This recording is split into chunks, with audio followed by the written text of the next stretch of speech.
ایک میں ہی نہیں ان پر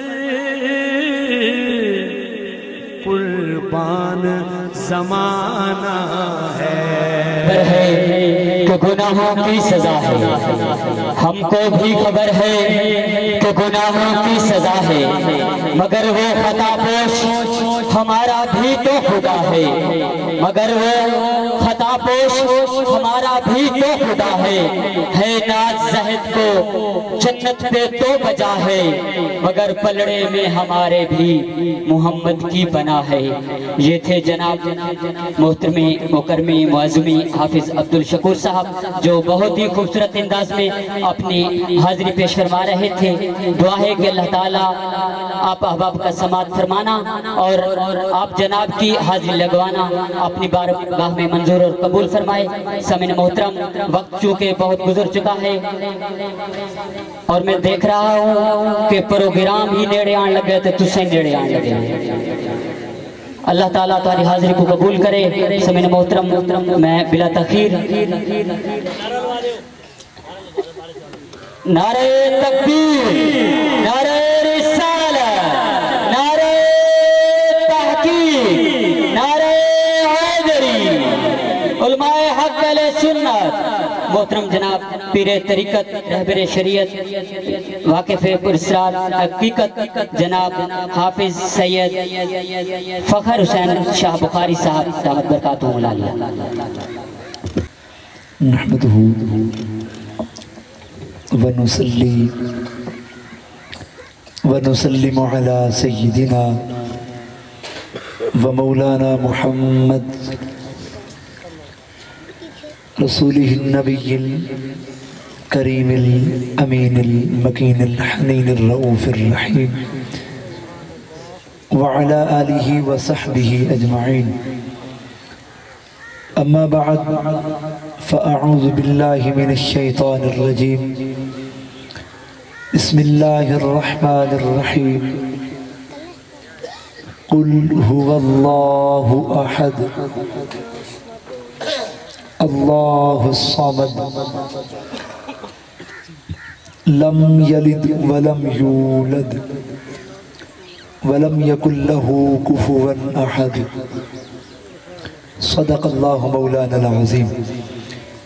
إن الله وملائكته يصلون على النبي يا أيها الذين آمنوا صلوا عليه وسلموا تسليما. بآواز بلند محمد و آل محمد پر درود و سلام کا نذرانہ پیش کریں۔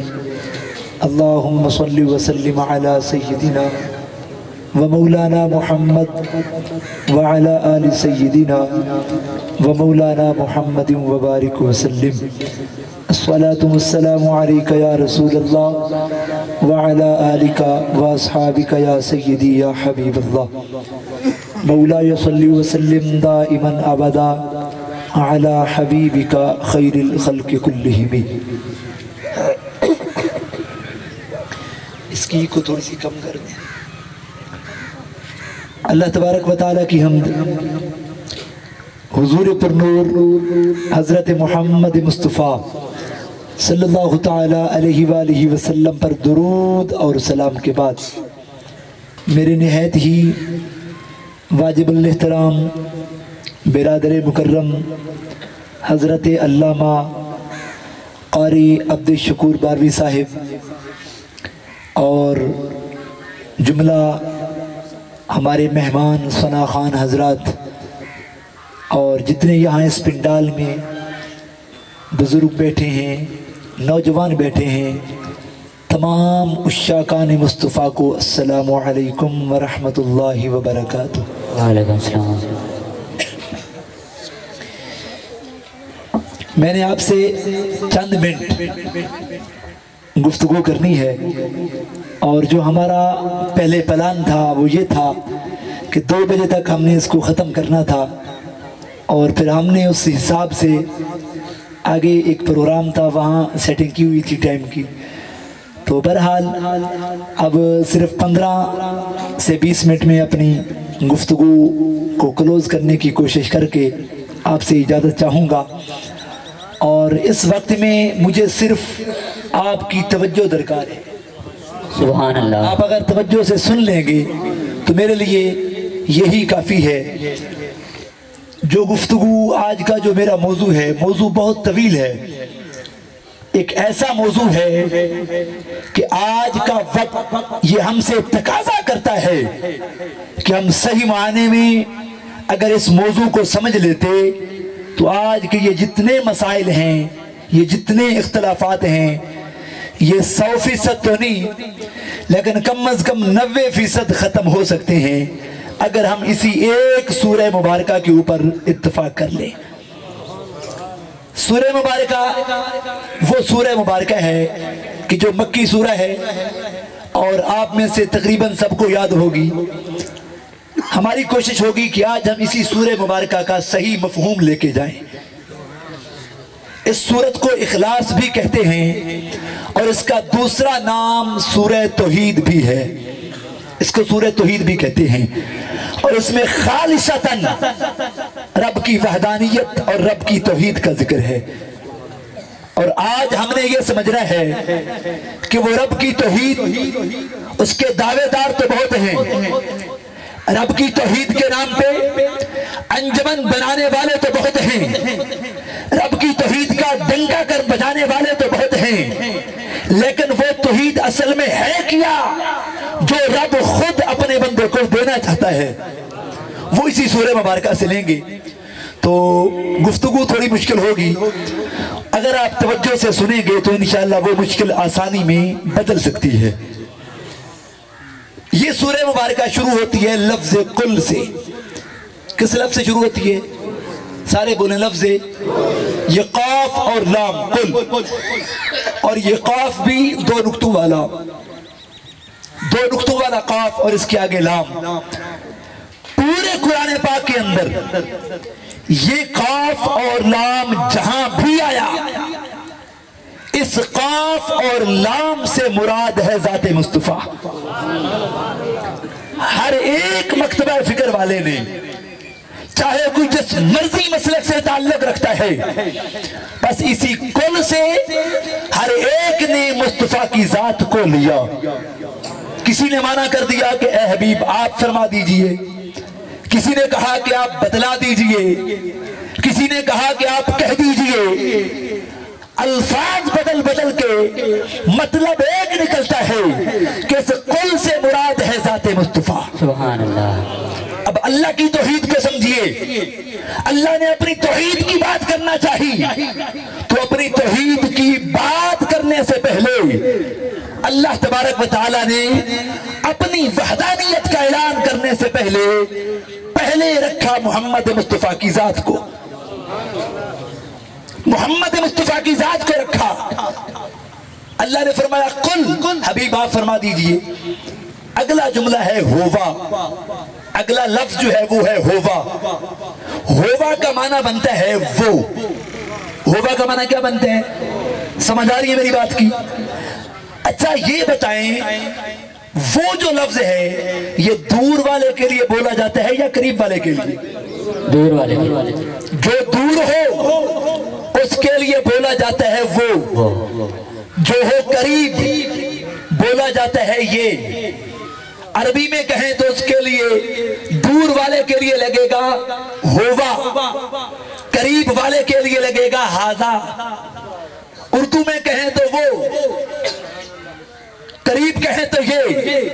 تو گویا اللہ تبارک و تعالیٰ نے ذات مصطفیٰ کا تعارف کروانے کے بعد اگلا جو جملہ بولا وہ قریب کا نہیں رکھا بلکہ دور کا رکھا۔ فرمایا ہووا فرمایا۔ اس کو کھول کے ذرا،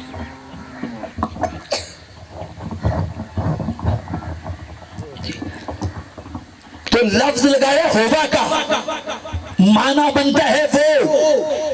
اب سوال پیدا ہوا باری تعالیٰ، یہ تو ہر بندے سمجھ گئے کہ وہ لفظ بولا جاتا ہے دور والے کے لیے، قریب والے کے لیے یہ بولا جاتا ہے۔